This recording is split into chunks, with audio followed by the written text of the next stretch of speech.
Welcome to the Deep Dive. We're here to plunge right into the heart of some really complex ideas and pull out the most important insights for you. Today we're tackling a question that's, well, it's as old as civilization itself, really. What truly makes a terrible leader? And maybe more importantly, why do certain destructive patterns of governance seem to just keep popping up again and again throughout history, different eras, different cultures? It's a fascinating puzzle, isn't it? These echoes across time. Exactly. And our deep dive today, it draws heavily from this really comprehensive report called Terrible Rulers' Daily Lives. It's quite an ambitious piece of work. It takes historical figures like, Caligula, Nero, Ivan, terrible names synonymous with excess, right? Absolutely, the big ones. And it compares them, their patterns, with contemporary criticisms aimed at more modern figures like Donald Trump. Yeah. So our mission today, we want to unpack this report, pull out those key nuggets, and give you a real shortcut to understanding these enduring archetypes of detrimental leadership. And the core idea in the report, it's pretty thought-provoking. Just the act of drawing these comparisons, across thousands of years, it suggests something fundamental, maybe a universal human susceptibility to certain kinds of leaders. Right. That maybe it's not just about the specific time or place. Yeah. That there are underlying psychological dynamics, social patterns, maybe, that are just deeply embedded. Exactly. Making societies, even now, potentially vulnerable. So this deep dive, we're going to explore that. Ask, how do these leaders rise? How do they hold on to power? And how does their typical day, even if the specifics change, maybe reflect the same self-serving patterns? Okay, so to really get into these patterns, we need a framework first. When the source material talks about a terrible leader, what does that actually mean? Is it just like a moral judgment? Or are there specific identifiable things? That's really the crucial starting point. And the report, it does try to move beyond just saying, oh, that leader was bad. It's looking for consistent characteristics, things that predictably lead to, detrimental outcomes for the people, for the institutions.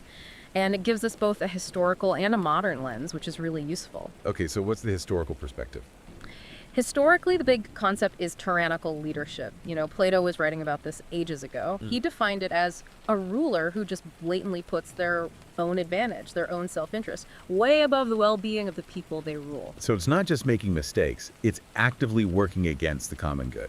Precisely. And you see common traits. Yeah. Absolute power. Usually one ruler, no challenges allowed. They actively suppress dissent, lots of propaganda, control over information, control over people's lives, speech, assembly, movement, everything. Well, pretty comprehensive. It is. And interestingly, the report notes these regimes often pop up during times of economic trouble or big societal crises.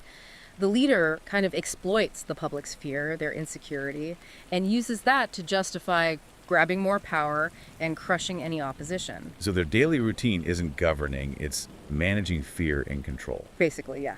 Maintaining that grip. Okay, so that's the ancient model. What about the modern take? The report brings in the concept of toxic leadership. This is more about the leader-follower relationship itself. It describes individuals who abuse that power dynamic. They leave the organization or maybe even the country worse off than they found it. Actively worse off, not just ineffective. Right. They degrade the environment, hurt morale, stifle innovation, break trust. And there are specific traits linked to this, being insular, intemperate, lacking self-control, glib, rigid, callous, sometimes just plain inept, discriminatory, corrupt, aggressive. It's a whole list. Wow, that's quite a profile. It is. And crucially, these leaders consistently prioritize their own self-promotion. They climb by pushing others down, belittling people, zero consideration, discouraging initiative, punishing people inconsistently. It's all part of the package. Their badness is woven into how they operate daily. Okay, so we have tyranny, we have toxicity. Anything broader? Yeah, the report also uses the umbrella term bad leaders. This covers those who are unethical, ineffective, or the really dangerous ones, both. And a striking thing here across eras is how they present themselves, often as heroes or even saviors. A man on a white horse trope. Exactly, promising these grand, sometimes impossible futures, a dreamscape, the report calls it, an idealized tomorrow that only they can deliver. The indispensable leader argument. Right. They insist only they have the unique will, the special skill, implying that without their absolute control, nothing good can happen. And this message, it really resonates with people who are angry or feel alienated, disillusioned with the current system. Tapping into that frustration. Absolutely. And maybe the most worrying sign, a really big red flag. These leaders are incredibly unlikely to self-correct. Once they're on a destructive path, they just dig in deeper. No admitting mistakes, no changing course. It's a real rigidity. That's a pretty comprehensive set of definitions. Tyranny, toxicity, the bad leader promising a dreamscape. So how does the report connect this to today? How does it make that leap? Well, it does something quite direct, actually. It uses contemporary criticisms, specifically those leveled against Donald Trump's leadership, as a kind of modern benchmark. Okay, so using a recent example to see if these old patterns hold up. Exactly. The report isn't trying to be political here, it's aiming for a tangible, real-world comparison. Do the behaviors attributed to historical tyrants actually echo in criticisms we hear today? It makes the whole analysis feel much more immediate, much more relevant. It forces you to ask, are these patterns really timeless? Right, this is where it gets really interesting. The source meticulously looks at these criticisms against Trump as that modern benchmark. Let's delve into those reported patterns. Yeah. Because they really set the stage for the historical stuff and show how these definitions actually play out. Absolutely. And the report identifies several key patterns in those criticisms that, well, they line up pretty strikingly with the archetypes we just talked about. First off, there's this pervasive theme of egocentricity and a profound lack of empathy. Critics consistently point to what they call a high ego, a self-centeredness that's seen as actively hindering his leadership. The idea that he somehow makes everything about him. More than just vanity, though. The report suggests it's deeper, like a fragile egoic perspective, meaning maybe an insecurity that makes it hard for him to handle people who don't offer, total support. So instead of engaging with disagreement, the reported tendency is avoidance or lashing out. And the lack of empathy piece. Yeah, the report calls empathy the bridge that allows leaders to relate. It suggests that its absence, combined with feeling attacked easily, leads to this pattern of lashing back at others without taking the time to understand, which results in what critics describe as absurdly disrespectful, calloused, rude, and derogatory remarks about opponents. A sort of cycle, Perceived slight leads to public attack. Okay, what's next? Then there's impulsiveness and a lack of inhibition or integrity. He's often described by critics as someone who does not know how to control himself, making frequent off-the-cuff remarks that simply aren't true. And denying things said previously. Exactly. The report cites instances of him denying statements, even ones caught on tape, as evidence of a lack of inhibition, lack of integrity, and lack of consistency. This leads to characterizations like erratic, unpredictable, aggressive, and easily riled up, which, critics say, creates an environment where staff or adversaries find it difficult to feel safe around him. Unpredictability as a source of anxiety. Right. And what about how he gets validation? That links to the next point. External locus of control and self-aggrandizement. The observation is that he thrives off of external validation, heavily relying on praise from others for his sense of self-worth. And his use of aggression to express his authority is viewed by some critics not as strength, but as a low consciousness tactic, like a primitive way to dominate, maybe stemming from deep insecurities, according to the report sources. So aggression masking insecurity. That's the interpretation presented.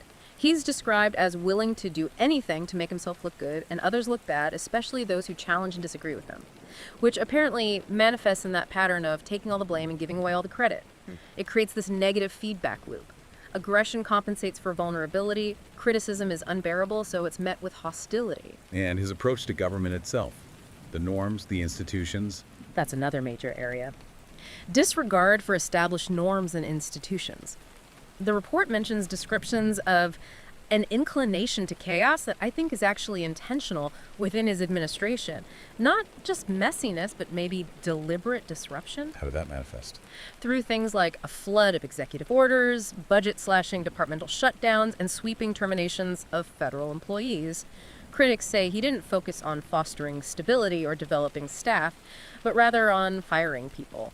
This led to that incredibly high team turnover, 92% in 4 years, compared to, say, Reagan's 78% over 8 years. Wow, that's a huge difference. It is, and he reportedly enjoys kind of pitting people against each other, which, unsurprisingly, created a lot of angst among staff. That phrase, intentional chaos, it sounds like more than just bad management. Is there a deeper strategic analysis in the report? Yes, and it's a really critical point. The report suggests this isn't necessarily just incompetence. It could be a deliberate strategy for a certain type of leader. How so? What does chaos achieve for them? Well, think about it. If you constantly disrupt norms, relationships, expectations, high turnover, pitting people against each other, unpredictable statements, you keep everyone off balance. Opponents, allies, even your own team. It makes it incredibly hard for anyone to plan or counter your moves, creates constant uncertainty. So loyalty shifts away from institutions and just towards the leader. Exactly. The leader becomes the only stable point in the chaos they created, and then they can present themselves as the only one who can navigate it, the only one who can bring order. It reinforces that savior narrative we talked about. A self-created crisis that only they can solve. Precisely. And all the drama can also distract from, actual policy issues or ethical questions. The focus stays on the spectacle. It's a powerful, if destructive, tool. Okay, and any other patterns from the Trump criticisms? The final one, mentioned prominently, is grandiosity and unrealistic promises. This ties directly back to that bad leader archetype, presenting as heroes or even saviors promising the moon and the stars that dreamscape future. Again, the insistence that only they have the unique ability to lead, that improvements are impossible without them.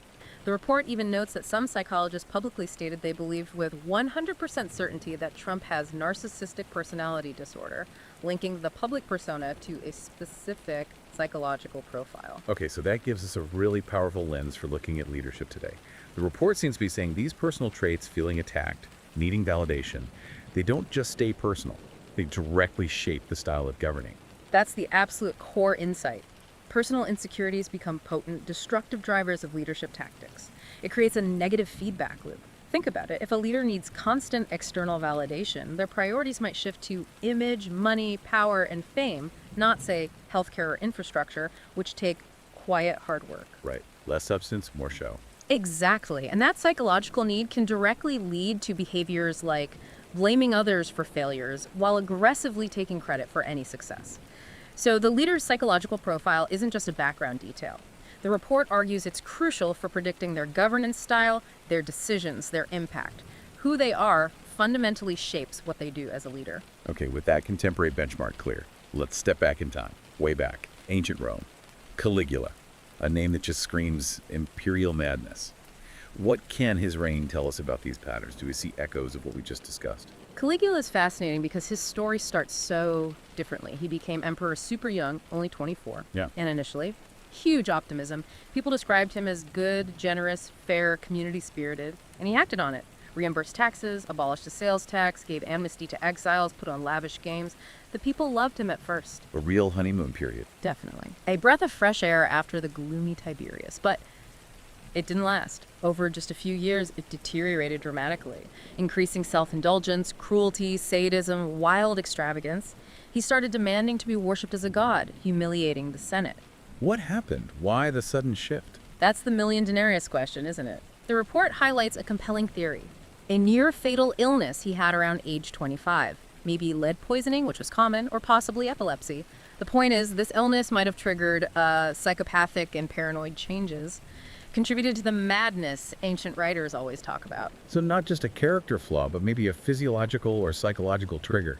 That adds a chilling layer. It really does. The report emphasizes this possibility, that terrible traits aren't always just inherent, they can be amplified or even switched on by physical or mental events.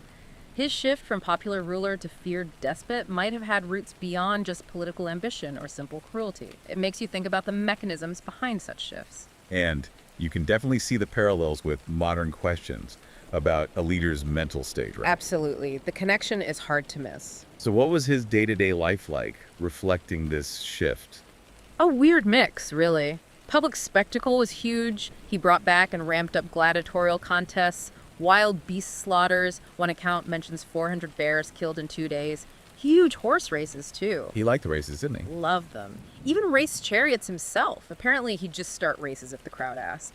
But behind the scenes, his private life was apparently scandalous. Nightly escapades, often in disguise. He had this bizarre thing about wallowing in gold, literally rolling in piles of coins. And he hung out mostly with charioteers and actors, not the usual elite crowd. And his interactions with the powerful, the Senate. Marked by humiliation tactics. That's a key pattern here. The most famous example, of course, is making his horse, Incitatus, a consul and a priest. Giving it a marble stall and purple blankets. Right.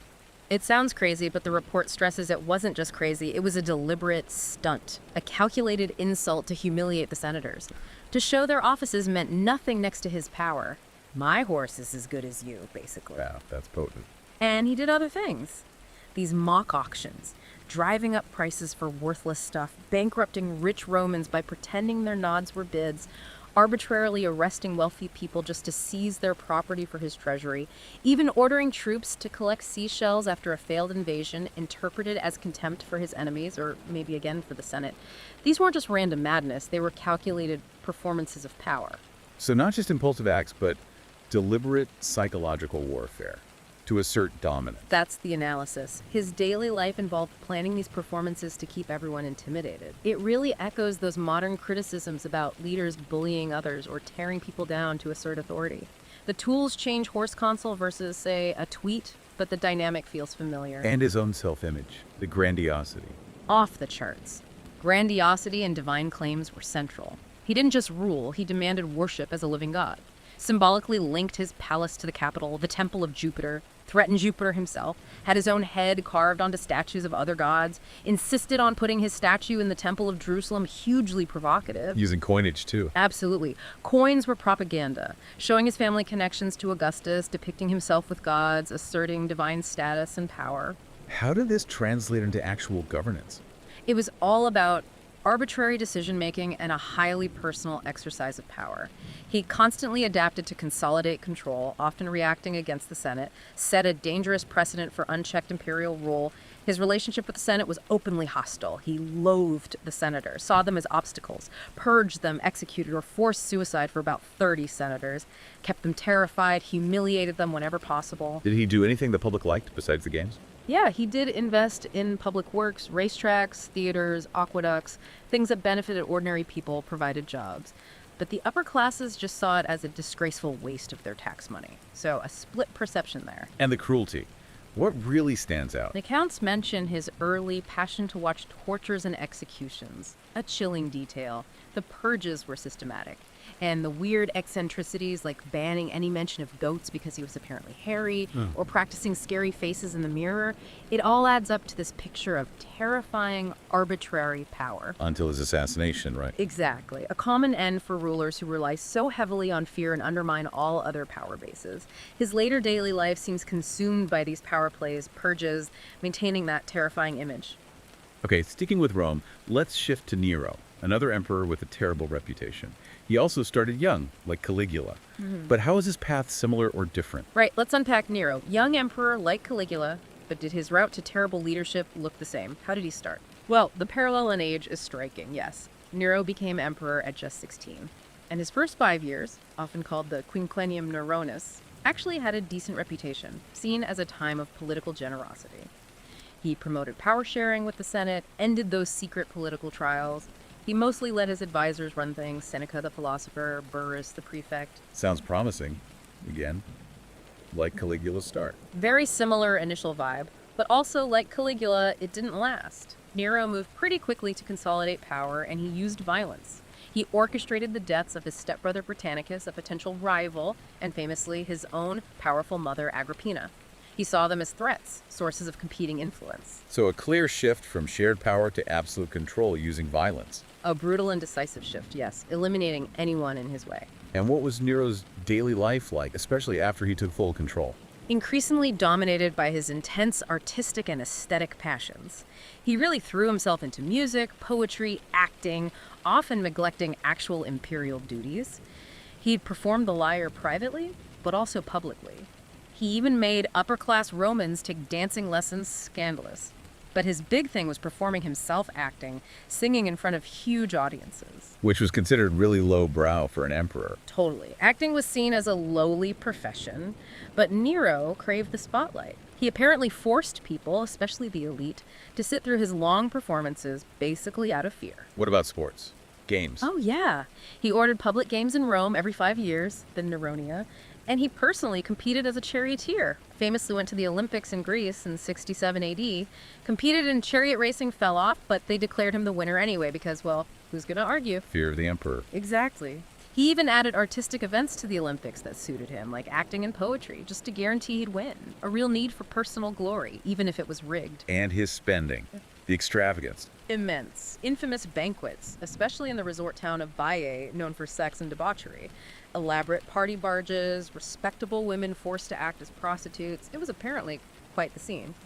And then, after the Great Fire of Rome in 64 AD, he famously poured money into rebuilding, centered around his gigantic palace, the Doma Soria, the Golden House. That's the one with the huge statue of himself. The very one.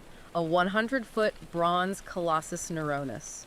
And a legendary rotating dining room. He spared no expense. And personally, some very bizarre episodes, like his marriage to Sporus, a young male slave he had castrated, dressed as a woman, and called by his dead wife Poppaea's name. Stepping back from the weirdness, Yeah. what's the deeper pattern here regarding his spending? You mentioned the cost to Rome. Right. It's not just that he spent a lot. It's how his pursuit of personal validation through extravagance essentially turned the state's economy into his personal piggy bank. It shows that when a leader's self-worth is tied to external display, public money just becomes fuel for their ego. Personal desire becomes state policy, often with terrible fiscal results. So self-aggrandizement isn't just a character flaw, it's bad fiscal policy waiting to happen. Precisely. His daily life prioritized personal gratification and image over sound management. And that echoes those modern criticisms about leaders focusing on image, money, power, and fame instead of substantive issues. How did he govern? Beyond the arts and spending, how did he control the state? Mostly through use of imperial power without the support of political organizations. He achieved control by violently removing threats, relatives, senators, and by carefully controlling who got high-ranking jobs. He also kept only a few loyal freedmen close, limiting competing sources of information. Basically creating an echo chamber, a deliberate strategy to centralize power. But didn't you say he was actually quite popular, despite all this? Paradoxically, yes. Quite a popular emperor in his day, especially among ordinary people. He was seen as a fresh breeze, shaking up the old order. Some admired his artistic skills, even if the elite scoffed. And he consciously cultivated that support. Lavish games, festivals, handouts, things that directly benefited the masses. Using spectacle to win over the public. Absolutely. His diplomatic win over Parthia was also heavily propagandized on coins, showing the Temple of Janus closed for peace, boosting his image. That's fascinating. A cruel ruler, yet popular. What does that tell us about how detrimental leaders can operate? It's really insightful. Nero's popularity, despite elite disapproval, shows a deliberate strategy. Cultivate a populist base to insulate yourself from traditional checks and balances. Bypassing the establishment. Exactly. His performances, the games, the handouts, they weren't just hobbies, they were political tools. He built a direct emotional bond with the common people. This made him less reliant on the Senate or the aristocracy, his main critics. That fresh breeze was a calculated move against tradition, appealing to people maybe tired of elite politics. So terrible leaders can use popularity, not just fear. Yes, they can forge that direct connection through spectacle, big promises, maybe shared grievances against the elites.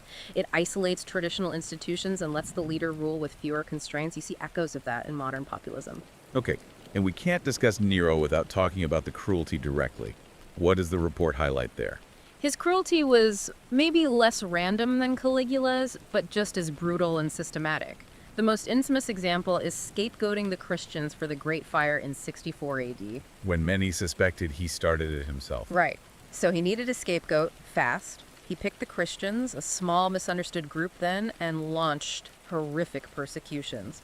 Burning them alive as human torches for his garden parties, crucifixion, throwing them to wild animals in the arena. Truly brutal stuff. And the financial consequences of his extravagance. Disastrous, according to the report. Rebuilding Rome around his golden house, plus costs from revolts, forced him to devalue the currency, basically, taxing everyone by making their money worth less. He also jacked up taxes and confiscated property from nobles, often on flimsy grounds, to fund his projects and keep the masses happy with games. What about violence against rivals or family? Plenty of that, too. Orchestrated deaths of his stepbrother Britannicus, his mother Agrippina, his first wife Octavia. He also allegedly kicked his pregnant second wife Poppaea to death in an argument, and after a major plot against him, the Pisonian conspiracy, he ordered many deaths, including forcing his old advisor Seneca to commit suicide. His later daily life seems consumed by these power plays, purges, and managing that spectacle-driven image to cover the atrocities. All right, let's shift gears dramatically. From the Roman Empire to medieval Russia.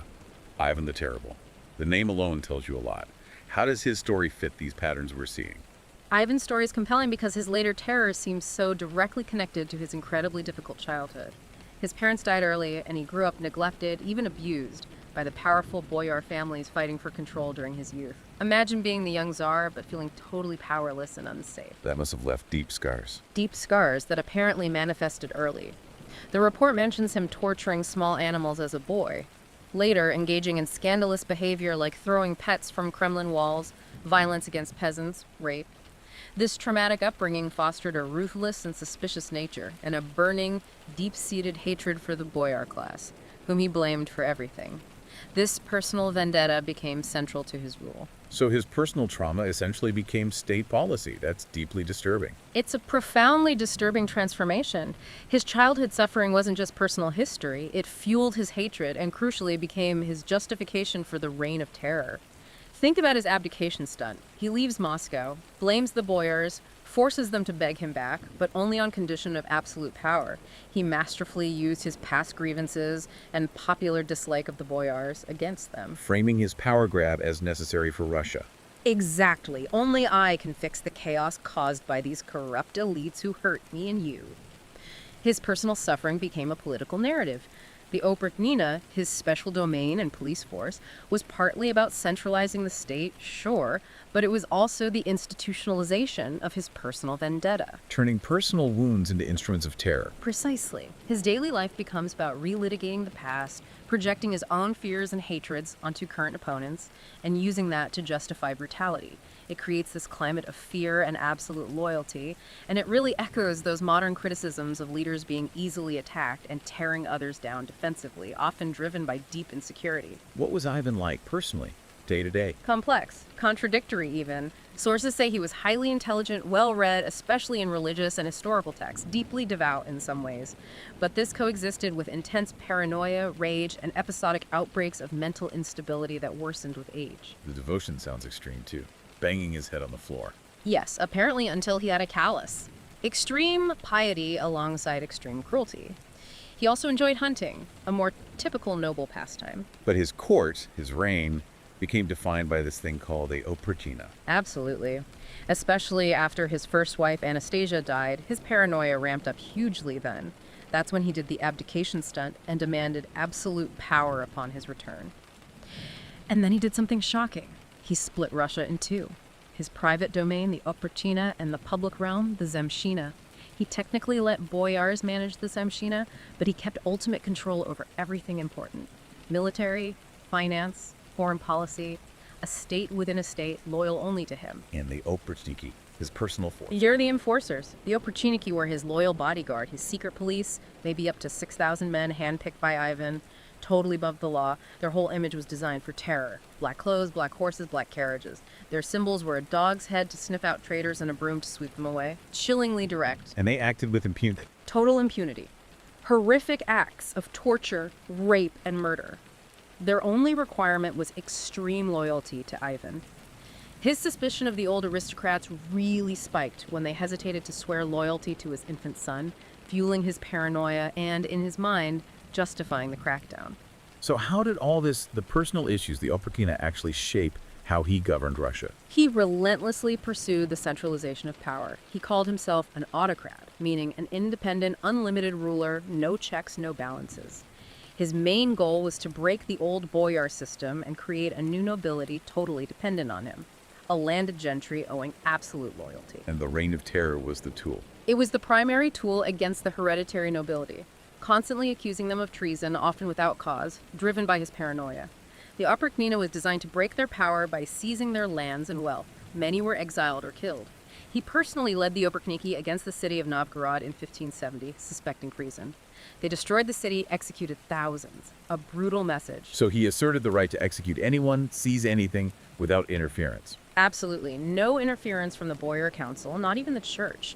Many nobles died in public executions, often with calculated and symbolic cruelty designed to maximize terror. And the cruelty extended to his own family. Tragically, yes. The most notorious act was killing his eldest son and heir, Ivan Ivanovich, in a fit of rage. Hit him with his scepter. He also beat his pregnant daughter-in-law, causing a miscarriage. Just shocking brutality. And his paranoia, fueled by his mother's possible poisoning. That likely contributed heavily to his lifelong suspicion. He had at least 6 wives.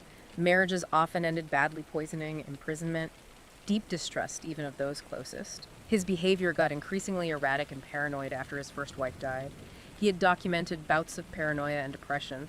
Modern studies of his skeleton suggest he suffered physically too, maybe syphilis or arthritis, which could have made his mental state worse. So his daily life was this toxic brew of governing, managing internal torment, and projecting it outward as state terror. A national nightmare born from personal demons, essentially. Okay, we've looked at Caligula, Nero, Ivan the Terrible, and the modern criticisms of Trump.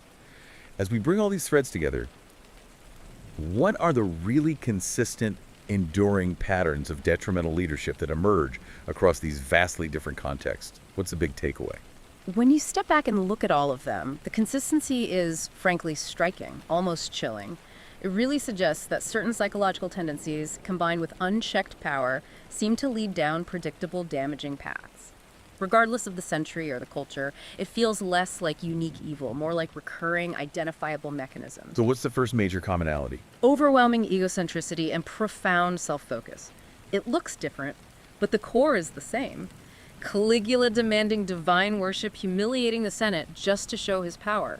Nero's entire state budget bending to his personal artistic passions and need for glory with the Golden House. Ivan the Terrible's reign being driven by his childhood trauma, a personal vendetta against the boyars alongside political goals. And the modern criticisms of Trump highlighting that high ego, making everything about him focusing on image, money, power, and fame. In every case, the leader's personal needs seem to trump everything else. Exactly. Their insecurities, their desires override the well-being of their people, the stability of institutions, the health of the state itself. Okay, what's another major pattern? A clear disregard for established norms and institutions, often linked with an inclination towards chaos or arbitrary rule. Caligula's arbitrary decision-making, his humiliation of the Senate, actively eroding traditional Roman governance. Nero centralizing power by violence, bypassing the Senate. Ivan creating the oprichnina, a whole parallel state structure, specifically to destroy the traditional boyar power base. And the criticisms of Trump pointing to that intentional chaos, the high turnover, the flood of executive orders disrupting normal processes. So they undermine the existing framework to consolidate their own power. Precisely. They ignore or actively break down laws, traditions, institutions. It creates unpredictability. But in that chaos, loyalty flows only to them, not to the state or its ideals. And what about how they deal with opposition? That's the third key pattern, the consistent use of fear, intimidation, and tearing down perceived opponents. Caligula's purges of senators, those mock auctions to ruin people financially, creating pervasive terror. Nero systematically eliminating rivals and family, brutally persecuting Christians as scapegoats, using dread to maintain control. Ivan's oprichniki committing horrific acts of torture, rape, and murder. Institutionalized terror as a government tool, and the criticisms of Trump mentioning bullying others, tearing people down, aggression linked to deep insecurities. Different method, same goal, crush dissent. Exactly. Whether it's direct violence, psychological warfare, or public humiliation, the aim is to eliminate opposition and enforce absolute compliance and loyalty. Is there a fourth major pattern? Yes, and it's a powerful one. The cultivation of a populist image or a savior narrative. Caligula, remember, started out popular with games and public works, appealing directly to the common citizen. Nero maintained popular support with his performances and spectacles, despite elite disapproval, bypassing traditional checks. And Trump is described as presenting himself as that hero or even savior, promising a dreamscape future that only he can deliver. So they build a direct connection with the people, insulating themselves. Right, often an emotional connection. It bypasses traditional accountability, insulates them from criticism from elites or institutions, and creates this powerful, often unwavering base of support. This consistency across millennia, different societies, technologies, it's pretty staggering. What does it really tell us about human behavior and power? Is it just coincidence or something deeper? I think the report strongly suggests it's not coincidence. These aren't isolated anomalies. The mechanisms that allow these leaders to rise and stay in power, exploiting crises, using charisma, undermining opposition, building that populist base, they seem to be enduring vulnerabilities in how we govern ourselves. A fundamental human susceptibility. Yeah. Not just in leaders, but in societies too. That seems to be the implication. Regardless of progress, maybe societies remain inherently vulnerable to leaders who exhibit these traits, perhaps because they tap into deep-seated, maybe unexamined societal needs or fears. It raises some uncomfortable questions about ourselves. Wow. What an incredibly illuminating, if somewhat sobering, deep dive into these enduring patterns of detrimental leadership. We've traced these threads: the egocentricity, the disregard for norms, the use of fear, that compelling savior narrative across centuries. It's become so clear how understanding a leader's psychology and how it interacts with power is just crucial for anticipating their actions and impact, whether they ruled ancient Rome or are on the world stage today. It really is. And it leaves us with a pretty profound question, doesn't it? Given these timeless patterns, this apparent human susceptibility, what responsibility do societies, do we as individual citizens actually bear? Responsibility for recognizing these patterns, for critically evaluating leaders, and maybe for preventing the rise of this kind of leadership, even when it comes wrapped in the most appealing promises of a dreamscape or that compelling savior story. And that's definitely something to mull over. A question that demands ongoing vigilance, critical thinking, and maybe, like you said, a deeper look at our own vulnerabilities. Thank you for joining us on this deep dive. We hope this exploration encourages you to keep critically examining the leaders around you, past and present. Look beyond the surface. Until next time, keep digging deeper.